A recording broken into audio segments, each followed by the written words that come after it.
नमस्कार प्रेक्षकांनो, घरोघरी मातीच्या चुली या मालिकेच्या पुढील भागात आपण पाहणार आहोत. ऋषिकेशला त्याच्या वागण्याचा खूपच पश्चाताप झालेला असतो. तेव्हा तर तो खूपच इमोशनल होऊन जानकीला म्हणत असतो, तुझ्यामुळे एक गुण गमावला म्हणून डोक्यात राग घेऊन बसलो आणि आज माझ्यामुळे एक गुण गमावला तर मी शांत आहे. तेव्हा तर जानकी ही ऋषिकेशला समजावतच बोलू लागते, कारण ना आपल्या नात्यातलं प्रेम, काळजी, संवाद हे कुठल्याही गुणावर अवलंबून नाहीये.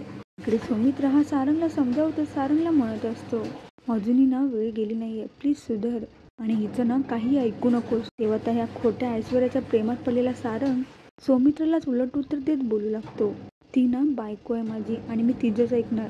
तू नाही का ऐकत तुझ्या बायकोचं? आणि तसंही तिचंच ऐकून तू लग्नातून पळाला होतास ना. आणि इकडे आता दुसऱ्या दिवशी स्पर्धेसाठी जानकी आणि ऋषिकेश एकमेकांच्या हातात हात देऊन एकदम जोमाने स्पर्धा जिंकण्यासाठी तयार झालेले असतात.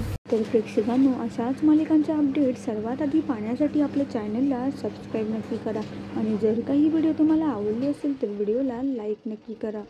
शेवटपर्यंत पाहण्यासाठी धन्यवाद.